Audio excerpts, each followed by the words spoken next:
तो हम लोग प्रश्नावली 8.2 पे चर्चा करेंगे। तो क्वेश्चन है आपका साइन 60 अंश, कितना साइन 60 अंश, फिर कॉस 30 अंश, फिर प्लस साइन 30 अंश, फिर कॉस 60 अंश। बस कुछ नहीं करना था, सबका मान रखना है। तो साइन 60 अंश की वैल्यू कितनी होती है?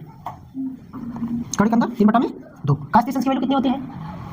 कॉस 30 अंश की वैल्यू कड़ी के अंदर 3/2। साइन 30 अंश की वैल्यू कितनी होती है? 1/2। कॉस 60 अंश की पूछेगा तो क्या हो जाएगा? 1/2। अब कुछ नहीं करना, बस गुणा करना भैया। कड़ी में √3 में √3 का गुणा करेंगे तो क्या हो जाएगा? पहली बात तो कड़ी गायब हो जाएगा, क्या हो जाएगा? कड़ी क्या बचेगा? सिर्फ 3। 2 में 2 का गुणा करेंगे 4, 1 में 1 का गुणा करेंगे 2 में 2 का गुणा करेंगे 4। अब 3 में 1 जोड़ देंगे तो कितना आएगा?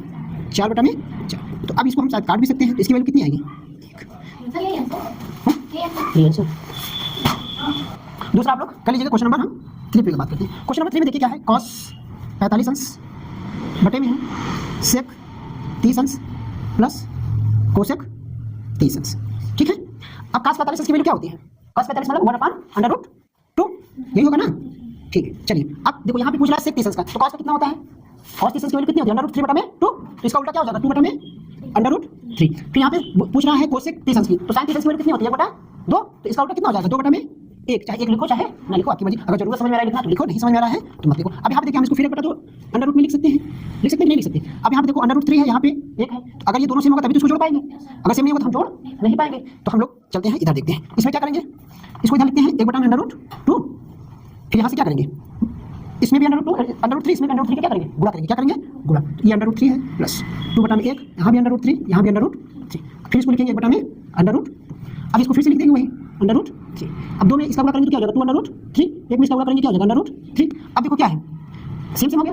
अब जब सेम हो गया तो क्या कर सकते हैं? इसको जोड़ सकते हैं, नहीं जोड़ सकते? जोड़ सकते हैं। तो इसको ऊपर वाला फिर से वैसे लिख देंगे, नीचे वाले लिखेंगे ये 2 और ये 2। जुड़ेगा क्या? नहीं जुड़ेगा ना, क्यों? क्योंकि ये √3 है और ये क्या है? 2 है। तो हम यहाँ पे कॉमन ले सकते हैं। क्या कर सकते हैं? कॉमन ले सकते हैं। क्या कॉमन ले सकते हैं? 2 कॉमन ले लेंगे, तो यहाँ पे 2 कॉमन लेंगे तो 1 बचेगा। यहाँ पे क्या बचेगा? √3 बटा में ये सेम है तो √3। अभी देखो कुछ कट नहीं रहा है ना। अब उसमें होता क्या है कि जब 4 पार्ट हो जाते हैं तो ऊपर का नीचे, नीचे का ऊपर, तो इसका गुणा इसमें हो जाएगा, इसका गुणा इसमें। हम लोग देखते हैं इधर क्या हो जाएगा। इसका गुणा 1 में होगा √3, फिर देखो इसका गुणा इसमें होगा, इसका गुणा इसमें। तो अब यहाँ पे हम लिख सकते हैं पूरी तरीके से 2 1 प्लस √3 √2। इतना बड़ा आंसर, ये आंसर आ सकता है। या तो इसको गुणा करके क्या गुणा करेंगे, या तो ये आंसर होगा, या तो √3 गुणा करेंगे, इसका सबका एक साथ गुणा करते हैं। तो जब गुणा करेंगे तो ये हो जाएगा 2/2 2/6। देखिए कौन सा आंसर आया, आपका आइडिया सही है।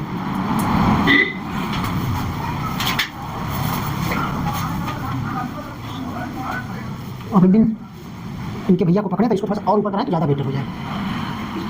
अनिश को बहुत थोड़ा सा ऊपर चाहिए, वो खिला है ना, खिला रहना पड़ेगा फिर उसकी वजह से।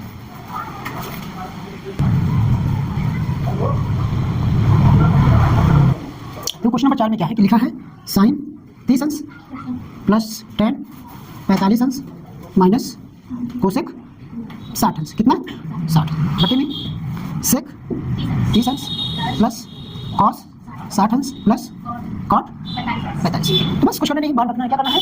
मान रखना है। तो साइन 30 अंश की वैल्यू क्या होती है? 1/2 प्लस tan 45 अंश की वैल्यू 1, कोसेक 60 अंश की पूछ रहे हैं। कोसेक 60 मतलब साइन 60 की क्या होती है? इसका हो जाएगा कोसेक 2/√3 बटे में सेक 30 अंश की वैल्यू क्या होती है? 2 बटे में कड़ी में 3 प्लस यह cos 60 की वैल्यू कितनी है?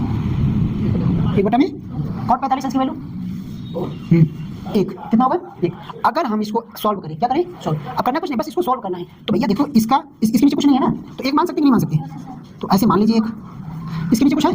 कुछ नहीं, 1 मान लीजिए। अब देखेंगे तो इसका जब एलसीएम लेंगे, क्या लेंगे? एलसीएम। तो अगर एलसीएम लेंगे इसका एलसीएम लेंगे तो क्या होगा? 2/√3। कितना होगा? 2/√3। अब यहाँ पे 2 है, क्या नहीं है? 2/√3 नहीं, ये √3 नहीं है ना, तो इसमें क्या करेंगे? √3 से गुणा करेंगे। तो 1 में √3 से गुणा करेंगे तो क्या हो जाएगा?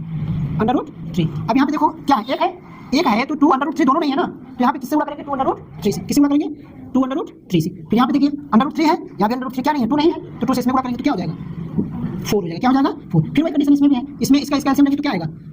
बताइए क्या आएगा? 2/√3। जब 2/√3 आएगा, अब यहाँ पे √3 है, यहाँ पे √3 क्या नहीं है? 2 नहीं है, तो यहाँ पे 2 से 2 का गुणा करेंगे क्या हो जाएगा? 4। क्या हो जाएगा? 4। अब फिर देखिए यहाँ पे 2/√3 नहीं, यहाँ पे 2 है, यहाँ पे 1 है, यानी क्या नहीं है? √3 नहीं है, तो क्या करेंगे? यहाँ पे √3 का गुणा करेंगे तो कितना हो जाएगा? √3। अब यहाँ पे देखिए 1 है, यहाँ पे 2/√3 है, तो किससे गुणा करेंगे? 2/√3 से। तो जब यहाँ से प्लस करके 2/√3। अब आप देखिए ये सेम है, काट सकते हैं। जब इसको काट देंगे तो ये बचा हमारा, तो हम इधर लिख सकते हैं क्या? कुछ जुड़ेगा, देखो 2√3 √3 तो कितना हो जाएगा, ये 2√3 और 1√3 कितना हो जाएगा 3√3, कितना हो जाएगा 3√3 और ये -4 की। फिर आगे देखिए ये 4 है, ये 3 ये देखो √3 2√3 ना, तो ये जोड़ेंगे तो कितना हो जाएगा, कितना हो जाएगा, कैसे 5 होगा 3√3 और यहाँ पे +4। ठीक है, अभी आंसर आएगा नहीं, क्यों नहीं आंसर आएगा, फिर इसका परमेकरण करेंगे, क्या करेंगे परमेकरण करेंगे। क्या देखो शायद आंसर आ सकता हो, देखो फिर इसका परमेकरण करेंगे, परमेकरण मतलब इसका इसमें गुणा इसमें, फिर देखो गुणा करेंगे, तो कैसे गुणा करेंगे 3√3 -4 3√3 -4, इसी संख्या को ऊपर नीचे लिखेंगे माइनस चिन्ह के साथ, किसके साथ माइनस चिन्ह के साथ। अब इसका गुणा इसमें, इसका गुणा इसमें, तो भैया देखो a - b का होल स्क्वायर बनेगा, क्या बनेगा a - b का होल स्क्वायर, तो a - b का जब होल स्क्वायर बनेगा तो इसका गुणा करेंगे, डायरेक्टली ऐसे गुणा भी कर सकते हैं हम, इसका इसमें गुणा करिए कितना आएगा 3√3 में 3√3 को गुणा करेंगे कितना आएगा 3 3 9 27, समझ में आया, अभी लास्ट में समझाएंगे 3 3 9 27। फिर देखो इसका इसमें गुणा करेंगे 4√, ये देखो 4 तिहाई 12, क्या हो जाएगा 12√3, फिर इसका गुणा इसमें करेंगे 4 तिहाई 12√3, फिर इसका इसमें गुणा करेंगे तो माइनस माइनस क्या हो जाएगा प्लस 4 चौक 16। फिर यहाँ पे हम देखो a + b a - b का फार्मूला से देखेंगे इसका स्क्वायर, तो फिर देखो यहाँ पे गुणा करेंगे 3 3 9 27, फिर यहाँ पे देखो 4 चौक 16, फिर आगे हम देख सकते हैं ये देखो ये 16 ये 27 जोड़ेंगे तो कितना हो जाएगा 43, कितना आएगा 43, फिर ये माइनस ये भी माइनस दोनों जोड़ेंगे तो कितना होगा 24√3। इधर देखिए 27 में से 16 जाएगा कितना आएगा 11, कुछ कटेगा नहीं इसलिए ये क्या हो जाएगा।